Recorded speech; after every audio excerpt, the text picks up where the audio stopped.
Welcome back, folks. I'm going to make it a short one today. I just want to get this drain done. And hooked up out in the laundry area there, and I got other boring things to go do. So where I left it yesterday is it's time to make a 45-degree offset. Like so. Jog over to the wall here. I want to strap it to the black wall when we go out into the laundry area there. So, look, it's perfect. But how did that happen? Well, it's easy, with trigonometry. But now, don't run away screaming, all you folks who were traumatized by the methods of the educational system. The bit of trigonometry that we need right here to do this sort of piece is very simple. And it makes you realize why trigonometry is fun, actually, when you accomplish something like this. We're working with a triangle here, and really, all we need to know is the length of one side. Both opposite and adjacent sides are equal in a 45-degree triangle. Right. All we need to know is the length of one side and the ratio of that side to the length of the hypotenuse here.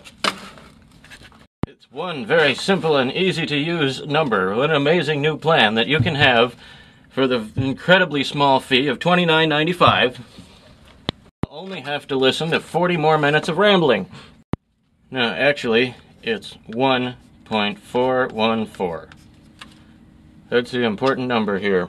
So we just need to reduce this to a simple triangle whose lines don't have thickness, just like in the drawings you see, rather than this funny looking three-dimensional object here.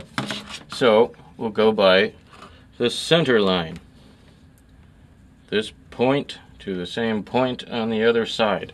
We'll measure from our wall to the center line of the pipe we're coming from, and then deduct for the thickness of the pipe and the bend at both ends. So here, to get to the center of the end of this pipe, right there, that pretty much lines up with this 45-degree mark on there. So that is pretty much 1 inch off the center. Remember, this pipe is fairly forgiving. You don't need to be incredibly precise. So then at the other end, or this will be against the wall, we're coming from the wall to that point. This point here, like on the other side, but all the way from the wall surface, and it's roughly 2.5. So deducting 2.5 at the wall side and 1 inch at this side, measure here, we happen to have 21 1/8. So deducting 3.5 from that, we arrive at 17 5/8. So the length of the side of our triangle is 17 5/8. And we merely multiply that by our amazing new number here, which is the ratio of that to the hypotenuse on a 45-degree angle. 1.414. And so the length of our diagonal, 24.92. Now, taking into account that we're actually working in the third dimension, because we have a slight amount of slope still going upward that way. So we might as well round that up to 25. You cut your 25-inch piece of pipe, stick it together, and look, it works nicely.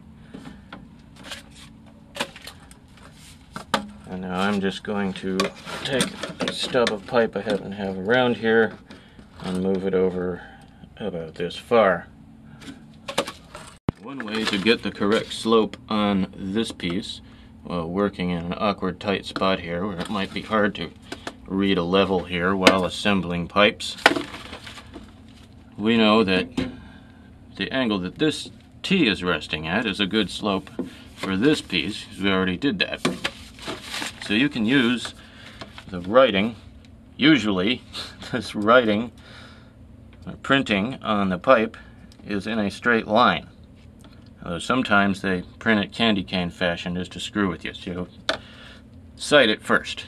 But so we can use the edge of this printing as a line to align this with that.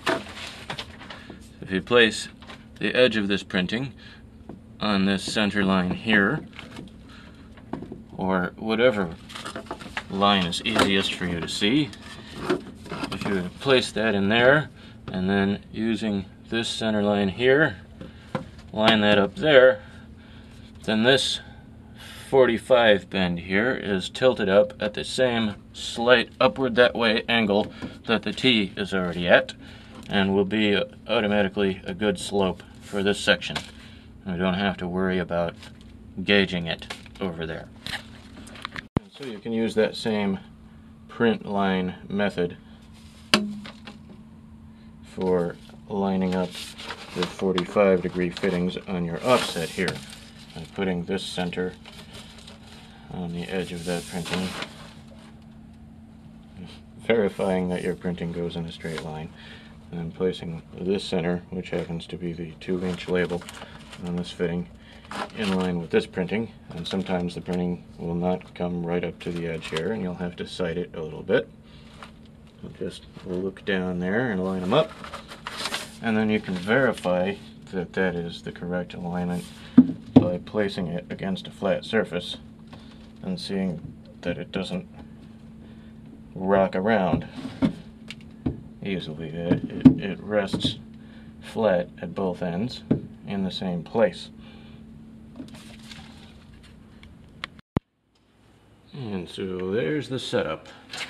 And at the price of this pipe, if you only care about cost and time, you're not saving anything by reusing this old pipe, but it's not hurting anything either, being well supported like this, and I get to reuse this old pipe instead of throwing it away.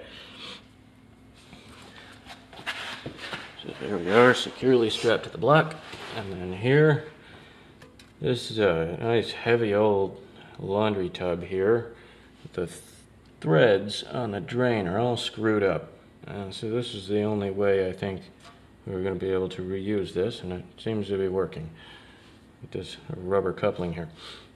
And then again, I'm dropping in from above at an angle, so the two appliances, the washer and the laundry sink, will not interfere with each other as much.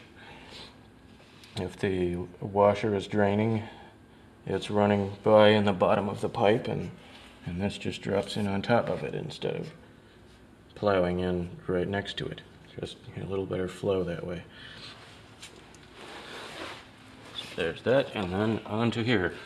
And of course, a trap on everything to prevent gases from coming up.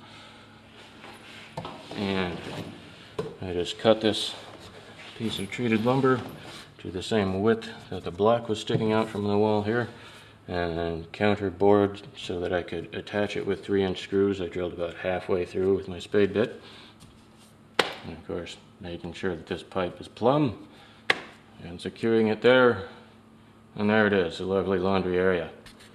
I can't tell you to do exactly this because technically there should be another vent in this area, because the last one is over here at the kitchen sink. But in my experience, I know that this is going to work just fine. And I'm the one assuming that risk. If there's any problem with this, I have to fix it. But I have never had to do that yet. With that, we are done with the plumbing in this house, except for assembling the fixtures, under the kitchen sink, the bathroom vanity, the new shower valve, and the toilet, which is kind of a separate stage, more of a trim thing. So, hope you learned something. Thanks for watching.